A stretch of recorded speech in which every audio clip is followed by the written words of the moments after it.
Welcome to Discover Joyous Love with Anita DeFrancesco as your host. This is a hybrid of topics under the subjects of mindfulness, sexuality, and relationships. Hello, everyone, and welcome to Discover Joyous Love. And this is episode number 54. And we are meeting again with Wright, one of my longtime guests. She's been on the show a few times already. And today we're going to continue the process of talking about her work and in psychotherapy, in Wright therapy, transactional analysis therapy. But today that's going to be our focus. So we're going to, and today is a wonderful, beautiful day here in Philadelphia. And Bond is coming to us from sunny Los Angeles. Hello, Bond. How are you? Hello, Anita.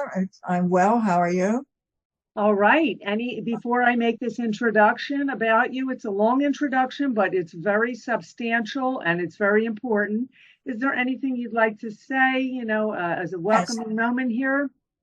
Yes. Well, our focus for spending this time with us, and our theme today is Seize Your One Precious Life, a powerful therapy to get you there, which is a combination of Reichian therapy and transactional analysis therapy. And I'll be going into the details, particularly about transactional analysis therapy, since the last two podcasts I did talk quite a lot about Reichian therapy. So Anita, go ahead and announce me. Okay, so this today is on Discover Joyous Love here, and I'm your host, and you can find me at Discover Joyous Love. This will be on Spotify, my YouTube channel, and all of the above. It's out there.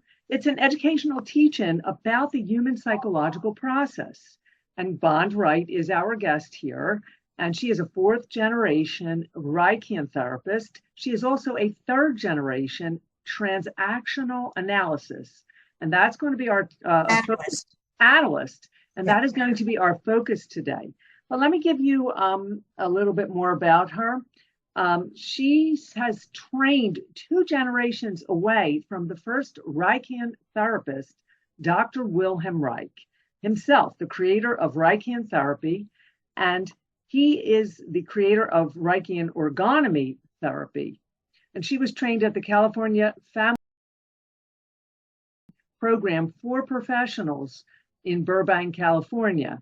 She's also trained by Dr. Henry Hill, an ergonomist, and Dr. Hill was trained by Ellsworth Baker. Dr. Baker was trained by Dr. Reich. She was academically educated in California, and she is a trainer and has trained therapists in Los Angeles, Amsterdam, Denmark, San Francisco, and London, working with them and their client population, developing healing strategies. So we got a lot here, folks. She's a member of an 18-person therapist training program at the Santa Monica Therapy Center in the 70s. She's a university lecturer and has lectured at various universities and human potential growth center here and in Europe. She's a certified, again, transactional analysis counselor, developed by Eric Byrne, and he was from Carmel, California.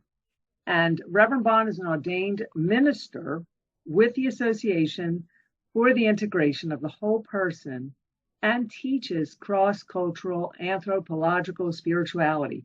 So primarily, folks, the scope of her work includes opening deep, powerful emotions, somatic life of the body, life management, existential disenchantment, depression, loss, self-realization, identity crises, addiction and substance abuse, marriage, relationship and conflict resolution, human sexuality, trauma and post-traumatic stress disorder, the creative process as it relates to acting, music, art, and writing. Welcome, Bond. Thank you. So, So getting back to what the topic is today, it is Seize Your One Precious Life, a powerful body-mind therapy to get you there. So Bond is going to bring us on with that. So Bond, let's start out with what is transactional analysis? Okay. Transactional analysis was created by Eric Byrne in the 50s and 60s and early 70s in Carmel, California. And he created a very practical kind of therapy that individuals can use to work with themselves, transform themselves, and seize their one precious life. Opinion, all existential psychological conditions by alienation from self, alienation from others, and alienation from the planet. So the individual needs to be connected to all those kinds of things, certainly to themselves and to others. That means relationships, and it means your relationship to nature as well. That's also critical. Now, all therapies don't include the last aspect, being connected to the planet, but we do. So transactional analysis is a cognitive process, a cognitive therapy, and Reichian therapy is a somatic therapy, which involves the body entirely. So a program that involves both of those is a complete kind of therapy for the individual. Our existential question for all of us is, do we like our life? Do we find meaning and purpose in our life? Are we able to have relationships? Have we found our right livelihood? Have we created work that feeds us and nourishes us and also supplies a reasonable living?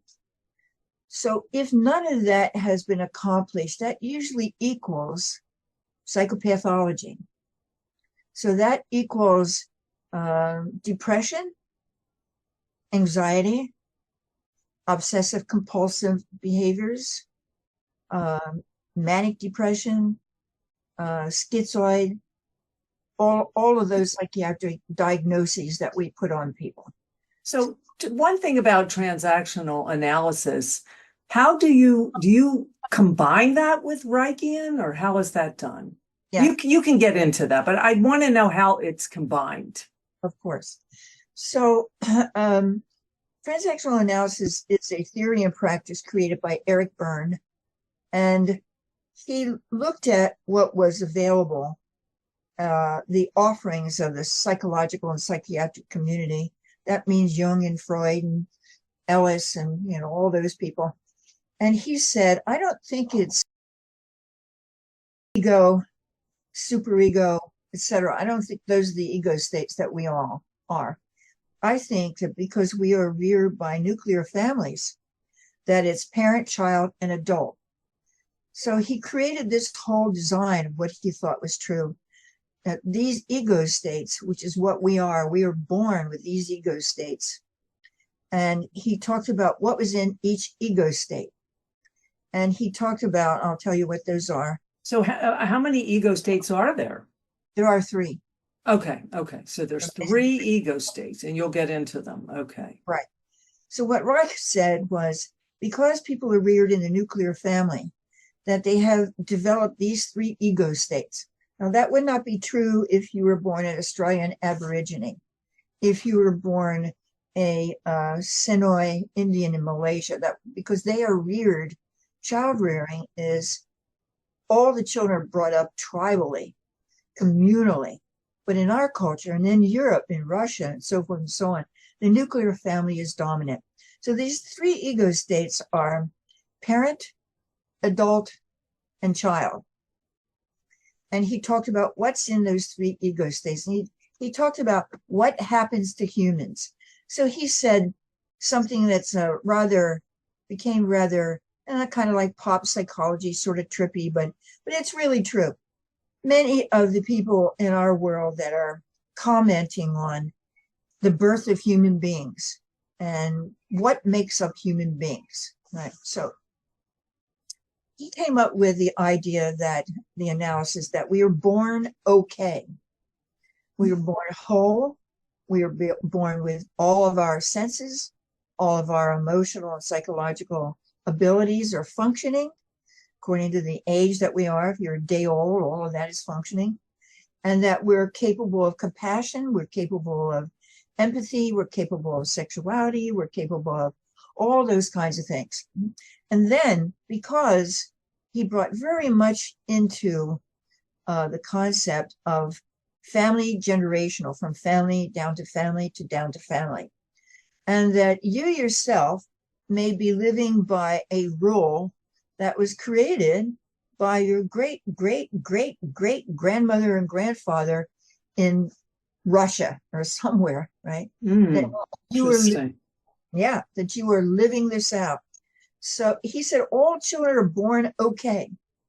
And that he said there are 4 existential positions, and they are this: I'm okay, you're not okay. You're okay, I'm not okay. You're not okay, and neither am I. And so are you. So there's 4 existential positions. And what happens with a child when he is born, they are complete, they are functioning human beings, but they are born into a family that on the number scale of +5 to -5 are neurotic, because they have inherited what Eric called scripts. So they inherited the scripts that were passed down to them in a psychological way, something that they are probably unaware of. Yes. So whatever family you were born into, let's say, for instance, you know that you had your parents, right? How would you be different if I were your mother? I don't know. How would I be different? Right. Well, because I guess I would be role modeling the script in a sense, or no? Yes, or at least not knowingly taking on that script, or is it done deliberately? It's not deliberate, no. Or is it? Or is it done out of a control? Your psychological rules and regulations, do's and don'ts, that are passed down to you by your parents, and those were passed down by their parents, and those were passed down by their parents, so on and on and on. So that's why I say you could be living under an injunction or an attribution that you were given by your great, great, great, great, great, great grandmother or grandfather. Interesting. And those people we don't even know. Exactly. Therapy, the role of therapy is intervention. From our perspective, is to demystify what those there's injunctions and attributions were that you received, what you're living under, demystify them first, and then that's involved in the treatment program that we make up for you. So I'll give you a very concrete example. Let's say, and since I've been practicing for over 30 years, people go to therapists because they're in a crisis.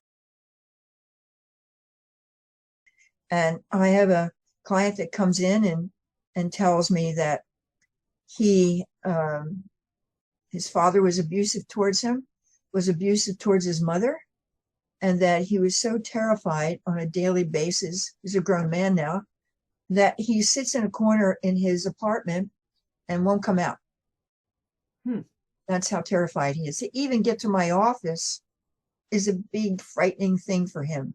But because we have inside of us this DNA that says, you must be healthy. We must be healthy.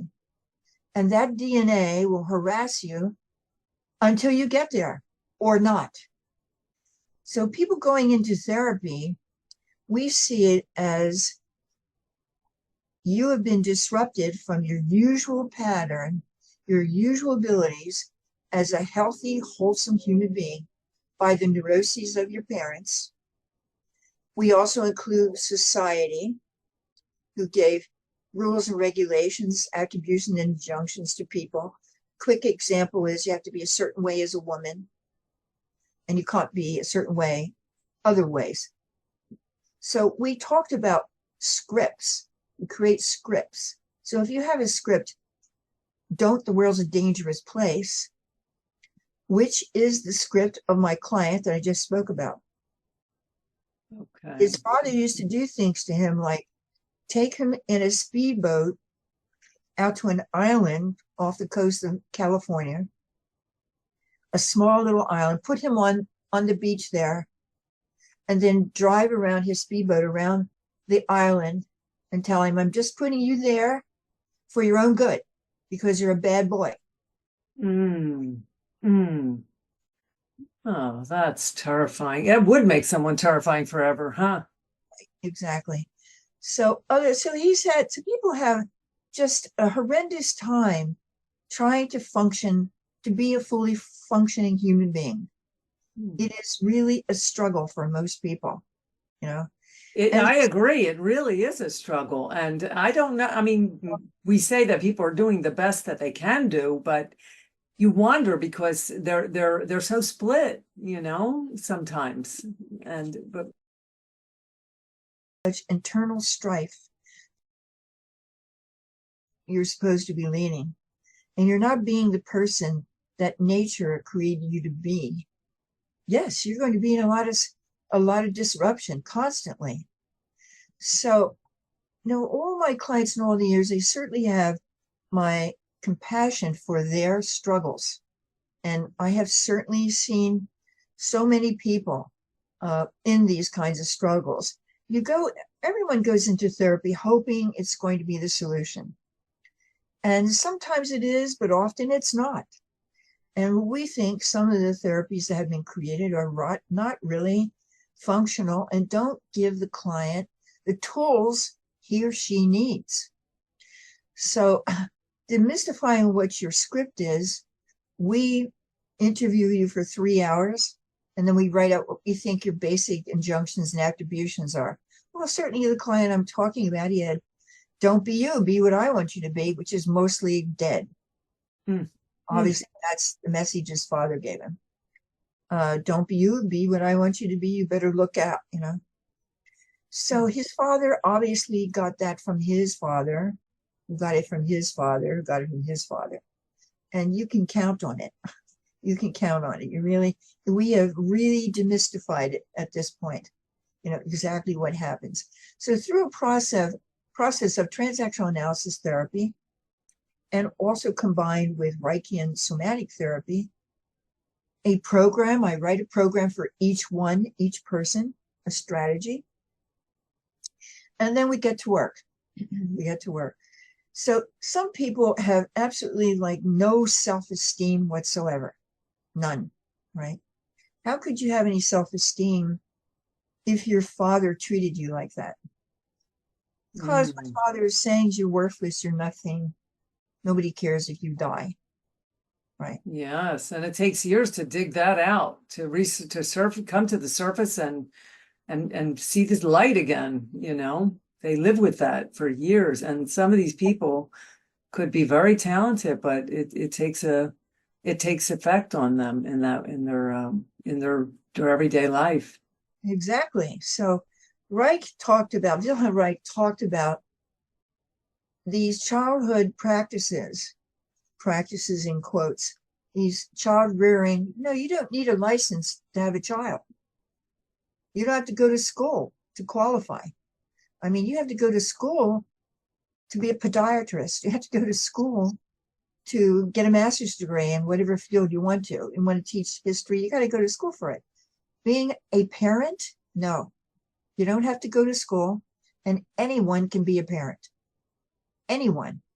So there have been people in our culture that have really raised a real ruckus about this and have written things like Children's Bill of Rights. The Esalen Institute up in Big Sur, it's a big psychological institute up there, and they do workshops and they do seminars, and they do trainings. In the 70s, they created a 10-point Children's Bill of Rights. Okay.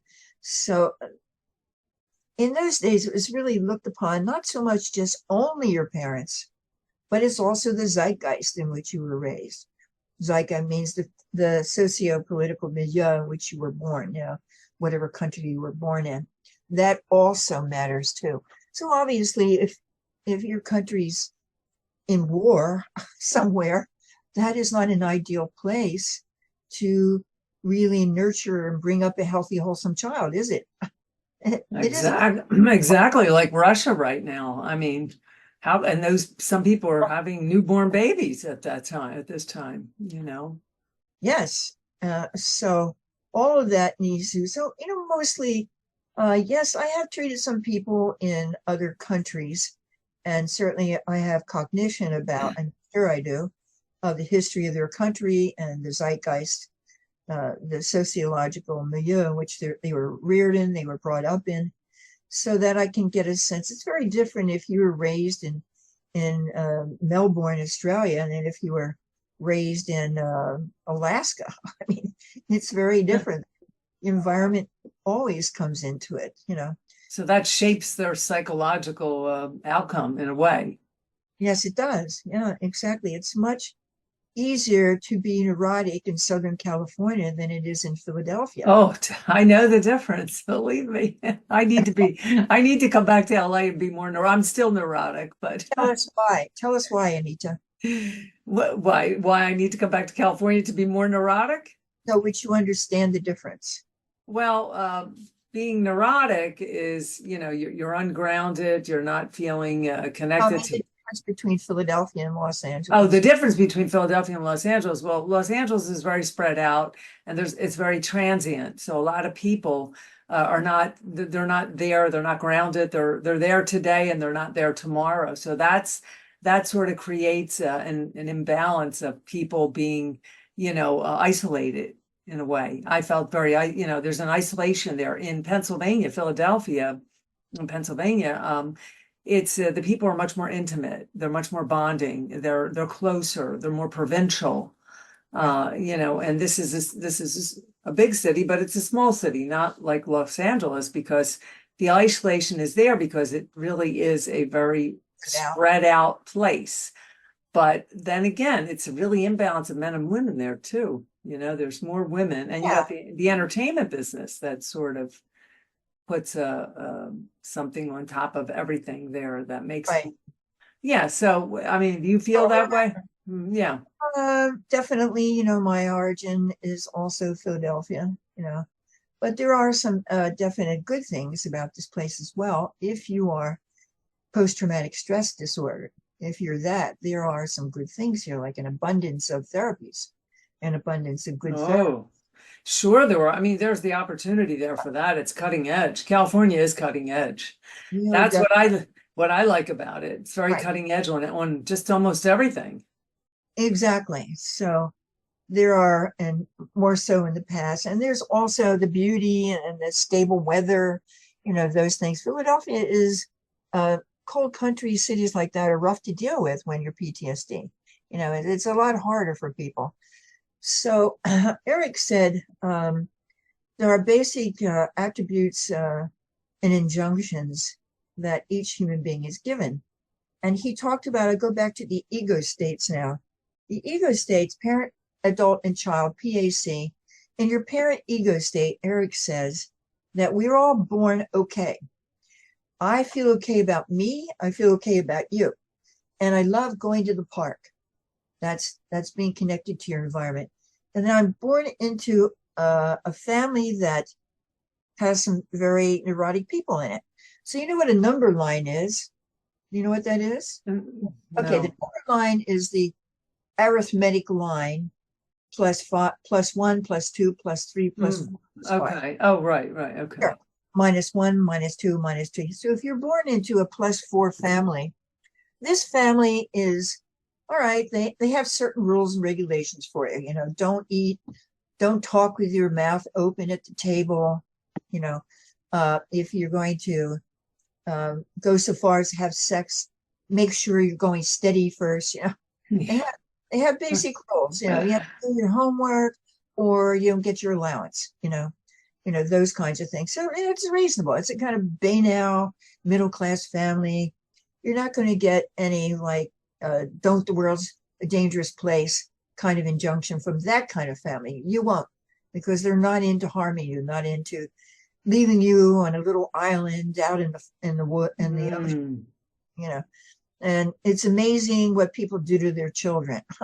You know, I've heard it pretty much all. You know, so you're not going to get that. So this person will grow up and they have pretty much of a reasonable childhood, maybe a little bit on the banal side, depending on what really is going on in that person. They may find it even suffocating, but it's not necessarily, I have a client who was reared in what I diagnose it as vicious banality.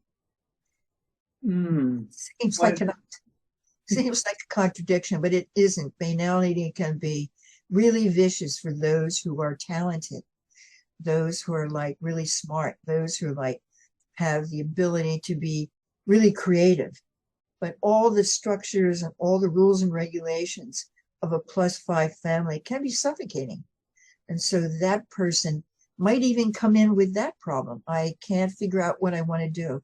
I'd like to do art, but I can't make money at it. You know, they don't have an ability to really invent or create. They don't have that ability. Let's go to -5. So a -5, and I'm okay, you're okay, is the parents are the one I just mentioned, the one client, he's definitely you're not okay. And if I were to interview the father, he'd probably come up with material that says I'm not okay either, deep down. But on the surface, he's definitely I'm okay, and everyone else is not okay. You know, you can take a piece of paper and you can do this with everyone you know, every single person you know, and you come up with your existential position with that person. If they're okay or not okay. Yeah, I'm okay, you're not okay with George, my lover, you know. Right. I'm not okay, and neither are you. Right. And so and what does that mean if you're okay and they're not okay? You have something to look at there, that you need to do some therapy to change that about yourself, that you need to get to I'm okay. Yes. Okay. In the parent state, there are all those injunctions, which is basically you're not okay. Don't be smart. Don't be you, be what I want you to be. Don't be powerful. Don't be sane. Don't be a child. Don't be a grown-up. You know, those are all the injunctions. Attribution is like a lot of kids will get that in the middle class, which is more like do be nice, do always be courteous to everyone, do always give everyone benefit of the doubt, even though in reality you shouldn't trust that person. You know, there's an overemphasis on being nice and affable, and it actually does really steal you of your instincts to be able to tell how you're maneuvering among people and who's okay and who isn't okay, who will hurt you and who won't. So in a -5 child, that child grows up when I've had a lot of those come into therapy through the years. You know, I'm not okay, you're okay, I'm no good, I should be dead. I shouldn't even be here. I don't belong anywhere. I know I'm no good. I know I hate myself. You know, so we came up with this amazing concept of what happened when the child's born, is introduced into a family where there is a parent, one or two parents that feel very bad about themselves, and they're going to be jealous and project onto their child, you're not okay. Okay. So, and in that case, they're not accepting of the way the child is, and that's maybe when they can start to abuse them, or. Right. Yeah. So that's when all kinds of abusive behaviors will. So what happens is, and here's the correlate. African Americans were brought here from Africa enslaved, right? So we transactional analysts, so did Wilhelm Wright. He connected like everything, political, everything. He's right, the socio-political, sure, yeah. So I come from that line of thinkers, therapists, creators. You know, there's always what's happened in the zeitgeist, you know, of that. Can you remind me what I just said? I had a thread and then I forgot. You were saying something about the African Americans coming, yes, socio-political. They were emancipated, weren't they? Yeah, they were. And then the very day that they were emancipated, most of them went back out in the fields and continued picking cotton. It's what they knew. It's what they were. It's what they were comfortable with, and it's almost like they didn't believe in. They didn't believe in themselves that they could be something else.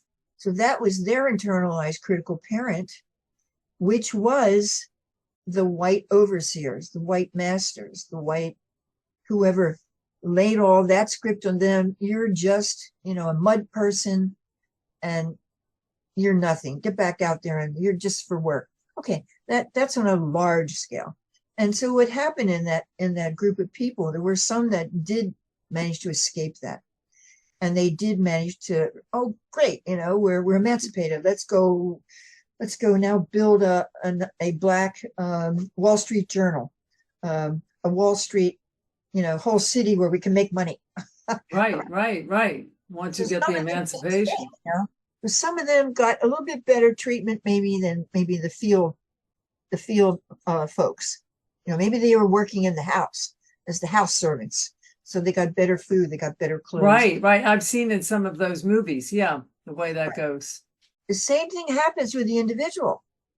So what happens is when we're born, we have that ego state is initially the nurturing parent. I nurture myself, I love myself. I nurture you, I love you. I nurture the planet, I love the planet. But then the child is in an incredible existential crisis. They're a whole healthy being born into a family where you have two people with very large critical parents, and probably both PTSD themselves. And so that child is treated like that. And at some point, this cataclysmic thing happens in the nurturing parent ego state. It becomes a critical parent. You mean in the child? In the child. Yes, in the child.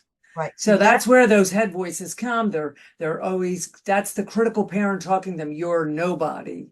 You can't do it. Or it's more or less a lot of negative thinking that comes through, and that becomes their whole, their dharma, their whole outlook on what their voice is. That's their voice. So that is what you work on, right? And helping them to that is certainly restructure. Yeah.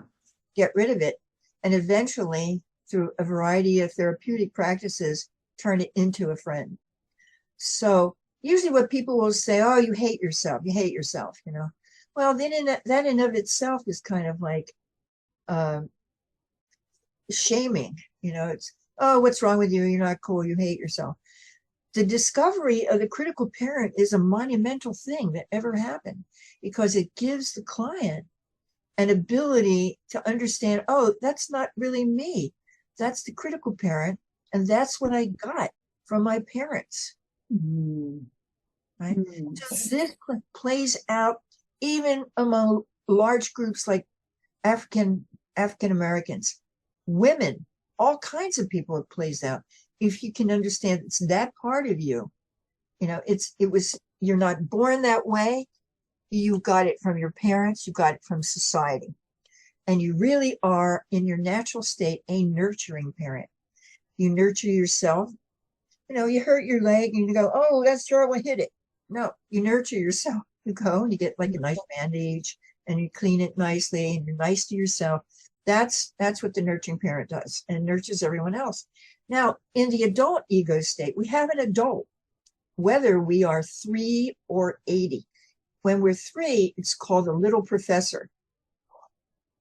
Okay. So the little professor, it actually grows up to be the adult. So the little professor will give you an example. It'll say, mommy or daddy, I have a headache. Ouch, what can I do? And mommy or dad will say, here, take this pill. So giving the child a baby aspirin or something. And the child will say, this is a little, how does it know to go to my head? Right. How does it? So the parent will say, well, okay. If it's a pretty nurturing parent, instead of one that'll say, hey, stupid, you should know that, instead are saying, oh, okay, this is a chance for education, Well, we have something in our body called a river, like the river we saw the other day, and it goes all over our body and it's red. It's called blood. And that blood river takes that pill through all your internal parts until it finds the ouchy part.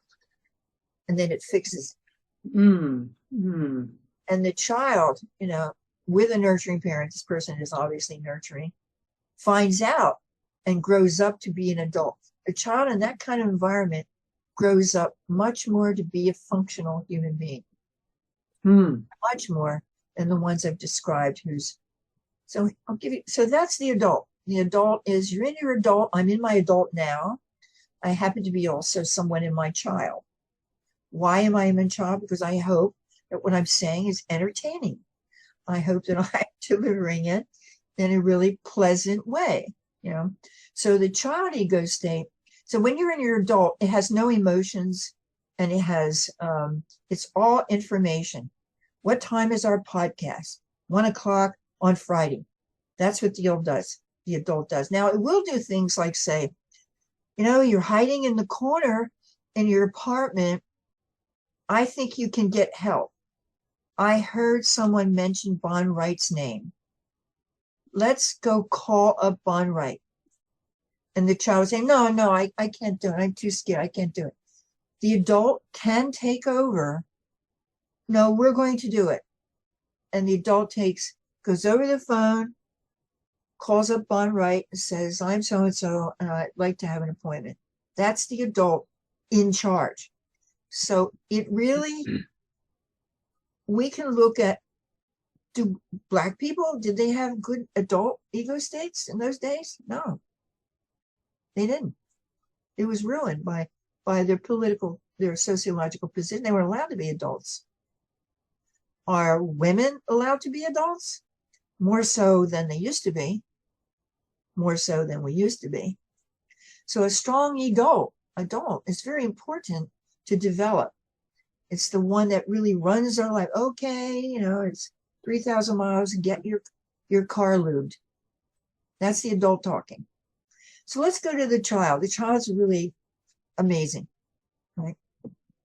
We're all born okay, and we get born into these different families. The child is sexuality, creativity, and emotions. So the child is where all the emotions live. And there are 4 basic emotions. Mm-hmm. And variations of those emotions. A simple example is, if you're angry, it might be a light case of anger. I just feel irritated today. To all the way in extreme paroxysms of cold rage. So there are 4 emotions: anger, pain, fear, and pleasure. That's all in the child. Child, yeah. It's in the child. So the child's the emotional one. The child's the one that gets angry. The child's the one that feels scared. The child's that one that also feels pleasure, that also feels altered states of ecstasy. So when one makes love, it's the child that needs to be involved. So that's a whole other topic in and of itself. Yes, interesting. Yeah. The child needs to be involved as an adult making love. So the child needs to be developed. So some of my patients will come in and say, complain about their sexual lives, and I'm looking at someone that has no developed child. Adults to adult ego states don't make love. It's right. It is the child making love. Yeah. But it's healthy. It's developed. Right. It's a developed child. It's not like some adult trying to be some kid and role playing in a crazy way. That's different. I mean, just the developed child within is the one that, as the adult, is whole. So they're making the love that way. Yeah, interesting. That in itself should be a topic. Just that, We can do that. Yeah, that's a good one. Yeah. So creativity, that's in the child too. So creativity as even how you deal with your own therapy program, how creative you're going to be with your own therapy program. Yeah. So creativity, that's music, that's art, that's dance, that's creating a new government, that's creating maybe a new mediation process, baking a pie, looking at problems along with your adult and coming up with solutions. Like when I was in college, I didn't have much money, so I put an engine in my own car, right? And, you did it, okay. That was my child and my adult. And so I had to figure out, somebody told me, well, you have to lubricate everything.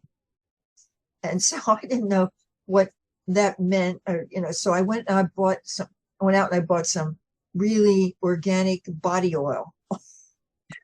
And you lubricated it I that way. lubricated everything, and it worked. Wow. Yeah. Okay. I don't know why. Maybe the gods and goddesses were smiling on me or something, but I did. So that's being creative. Or you say to your child, all the silverware has to be clean.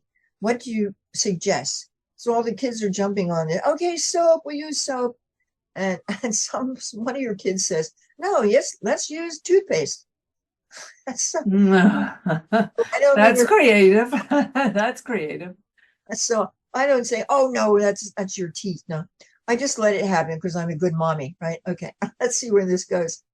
And so they get the toothpaste out and they get all the sewer and they're all busy and it works. Right, right. So this is creativity. So how do we, the next time we put a rocket on the moon, the last time we had a problem with that piece right there. What can we do about it? Okay. So that's creativity, using the adult information of our advanced knowledge about computers. That's the creativity. It's the child and the adult working together. And it's also, that is the one that says things like, yeah, I like that therapist over there. Oh, no, I don't like that one over there. So it has all these ideas if you give it a chance.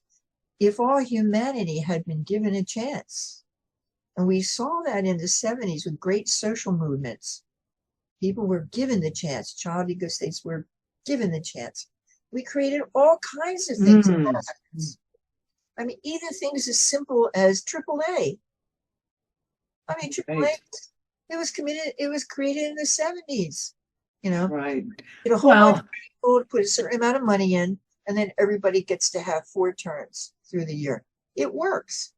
Right. We're much more creative because we have so much more opportunity and intervention, and people are very fluid and they're very, you know, of the human than there was at one time. We're much more of a human being today, and is why maybe there are more psychological challenges to go along with that, emotional challenges. I just want to say we're listening to Discover Joyous Love. I'm your host, Anita DeFrancesco. In case you're just tuning in, my guest is Wright, and our topic is Seize Your One Precious Life, a powerful body-mind therapy to get you there. And she's the one that's going to get you there. So continuing, Bon, we have about 20 minutes left of the show for anyone just tuning in.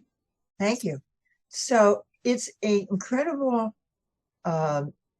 astonishing discovery for my patients to discover that they have this internalized critical parent that they thought was life, that they thought was truth, that they thought was just how it is. And to find out they can actually separate, we have tools and procedures to separate out that critical parent and show our clients, this is what your critical parent is. And also when you hear this message, or when you feel that way, or when you feel this way, that's your critical parent. That's not reality. That is not reality. So that's quite a dismissal of them being treated a certain way, isn't it? Absolutely, yes. So what they find out is when they actually learn, a lot of them, they don't take it serious at first. They think, oh no, can't be that way. I know I'm just no good. Please fix me, hypnotize me or something. Right. And everyone wants that fast food, fix me. And they don't realize, and everybody, I know you get clients, they want to know how long is this going to take? Isn't that the first question? Right? How long is it going to take you? Right. It's a journey, but I say you can go fast if you want to. Well, how do you keep them interested in coming? That's a good question. I don't. I never keep them interested in coming. They just come and they don't want to stop. Right, because you start with them and they're on the way. Yes.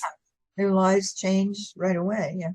So here comes let's see. I want to make sure I'm covering it. So remember the 4 ego states. And Right. Let's get into the four. Well, you said 3 ego states or 4. so we have 3. Okay. So why don't we talk about that? That will be something for the I just did. Okay, you just did. You went into that. That's right. Now, what was the 4th? You said there was a 4th ego state? No, there was not a 4th. No. Okay. So what else did you want to get into with this? Talk about some of your cases where you have. What else did you want to focus on, or continuing to talk about the transactional analysis? Voila, we have Reichian therapy. Yes. So let's get into the Reichian and how you combine this work and really have success in helping people to become this wholesome person. Yes. So Reich never called his therapy Reichian therapy. He called it orgonomy.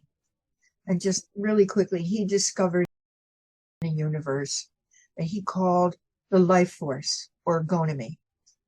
And in India, they call it prana. In China, they call it chi. Native Americans might call it spirit.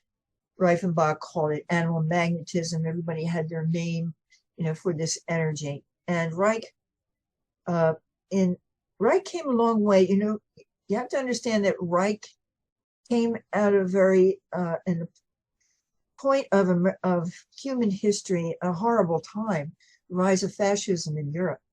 Right. Okay. Right. Yes. Yeah. So you can never think or talk about Reich unless you also think about him in that kind of environment, So he's like a reaction to that.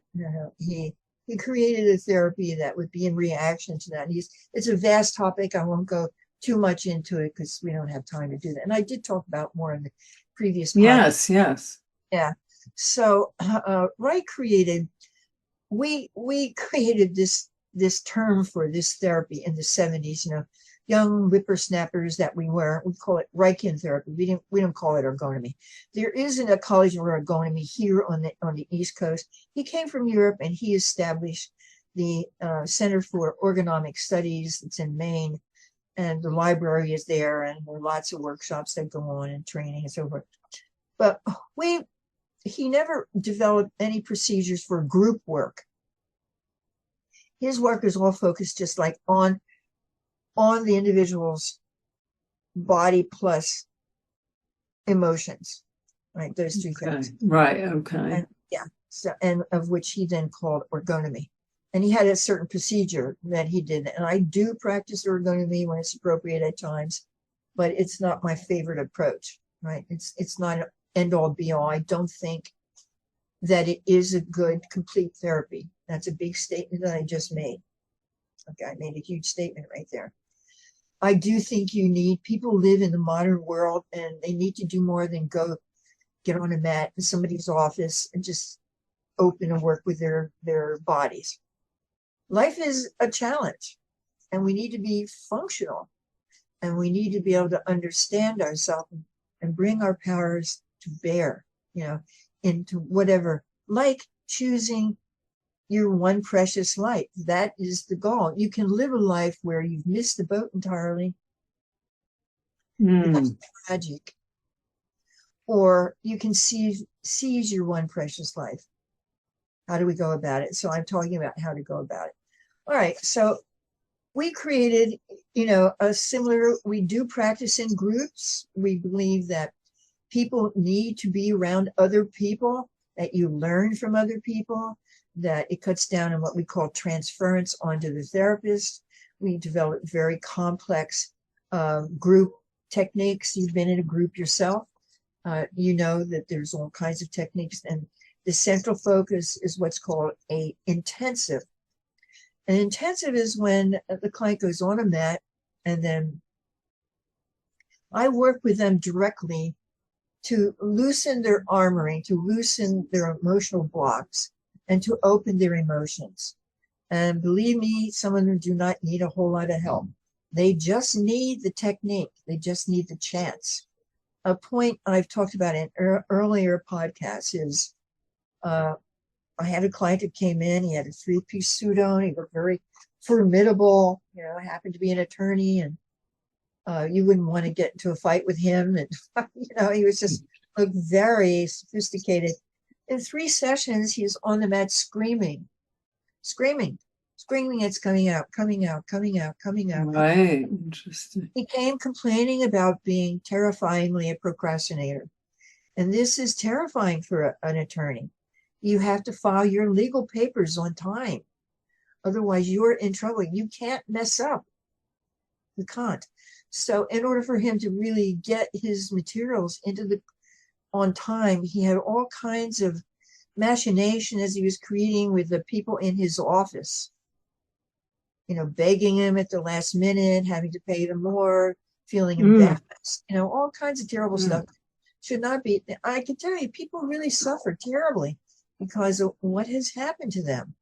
And their lives are such a struggle. You look at them, they all really, they look together and they dress really well and cool. When I look at people, I don't see that at all. I see something deeper.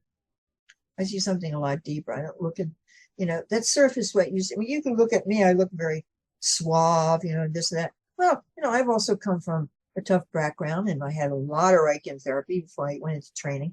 I had a lot to do and I did it. Thank you, Reichian therapy. So the intensives, as a result, and he was in treatment for, quite a while. What happened is he was the child of a previous marriage. The second marriage, the men in the family didn't want him. So they tried to kill him. They put him on a swing in the cellar and swung him so that his head would bang the ceiling. It would look like an accident. It so happened, that did happen, but his grandmother heard him screaming and came down into the cellar. They didn't know the grandmother was home. She called an ambulance immediately and saved his life. It was a horrible experience for him. It was trauma. All of that was locked up. It never got processed. Let me emphasize, whatever traumas anyone has had, it has to be processed in order for you to get through it. So here's the phrase: are you suffering? Suffer your suffering, and then it becomes bliss. So in other words, you have to go through processing whatever happened to you. The good news is, in doing it, you will get finished. You will get done with it. So they have to relive the experience. You help them to liberate their emotions, to allow those emotions to be present and bring them out. And they have to relive. It's best that they relive the experience. They get into the story. Is that the approach? Yeah, and they will do it themselves and have to lead them. So the intensives enable, if you do 30 or 40 intensives, it's impossible for you to stay the same. It's impossible for you to be deeply depressed. It's impossible for you to be obsessive compulsive. It's impossible for you to be psychotic. It's impossible. It's not going to happen because these are very powerful tools, a combination of transactional analysis and Reichian therapy and workshop and individual work. You're going to change your life and you're going to seize your one precious life. That's what's going to, and it has happened again and again and again. And it's beautiful. It's wonderful therapy to liberate those emotions. And some people just don't know how. They don't know how to express. They don't even know that they have these beautiful emotions just waiting to live, that they can own and shape their whole human being into becoming who they are supposed to be. Yes. Not somebody they want to be, or they have, that what is it? Yeah. Or they've been told to be. Right. Or been told to be through the script, but someone that they are choosing to be, that they are manifesting whoever it is that they are. Yes. And it's wonderful that you do this work, Bon, that you really are very talented and I know you worked on me a lot. And I can say that, well, a lot of people, they go into this and then they have this resistance or they don't have the consciousness to know that there is, these ego states and there's these three, the critical parent. So people don't have that consciousness. So you have to educate them in a sense first, and that's what you do. You let them know what's happening because people are so easy to just, it's educational. There's a lot of education. And I want to talk a little bit about resistance. Of course, you're going to resist. And for a lot of people, resisting saved their lives at one point in their life. At one point in their life, they had to develop resistance. Like the client I told you about, who was hiding in his apartment on the beach in the corner because of what his father did. Of course, he's resisting. So when his father was leaving him on the island, he was driving around, of course he developed resistance. Nature does that naturally. So you develop armory, you develop resistance inside you, deep inside your DNA, until a better day. Until a better day. The hope and the chance that you can become a person. Because unfortunately, I'm sorry to tell you this, that wonderful resistance that you learned to save your life, now it's ruining your life. Because now you can't let anything in. You can't let anyone into your life. And I am an expert at working with resistance. To me, I recognize what the resistance is, what form it takes, and has a certain empathetic understanding, certainly, of what the client went through to survive.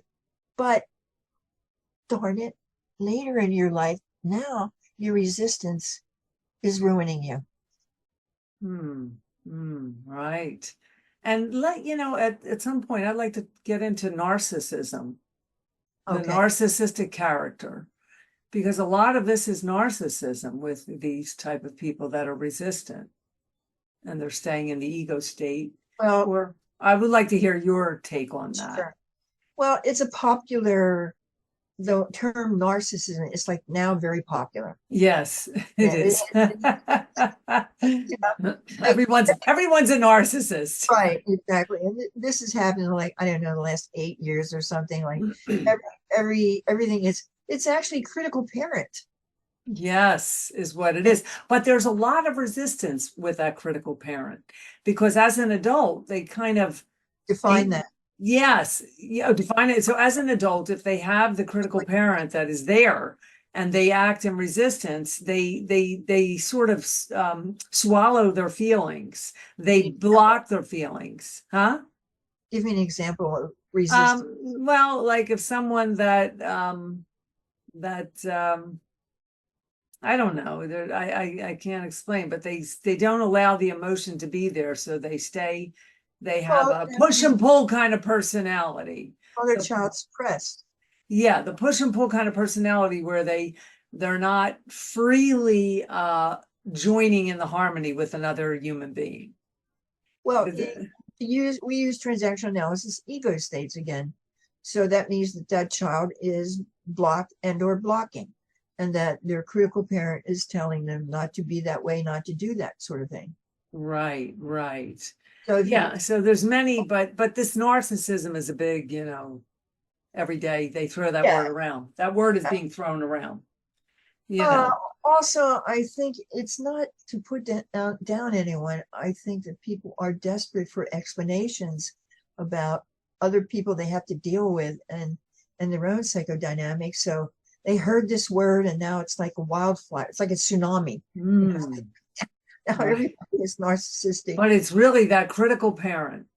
We don't like those critical parents. Well, we only have a couple minutes left. So how about if you just, tell us where people can get in touch with you if they would like to, you're listening to Discover Joyous Love. I'm your host, Anita DeFrancesco, and Bond Wright here is our guest today. And she's going to tell us where we can find her. Okay. How we can get in touch with you. You have a website. Yeah. So my website is wrightbodymind.com. Wrightbodymind.com. My phone number is 310-450-3396. And my email is bonwright9@gmail.com. Now, is that the number 9 or the spelling? Number 9. Number 9. And her name is spelled WRIGHT. For those of you listening and haven't been able to read any of the text yet in the, in the cover and everything, but it's W, her name, it begins. Well, all right, Bond. Well, I want to thank you so much for coming on to the show again today, and we'll gladly, have you on again. And I want to wish you a happy weekend. Thank you. Discover And Joyous Love, Anita DeFrancesco.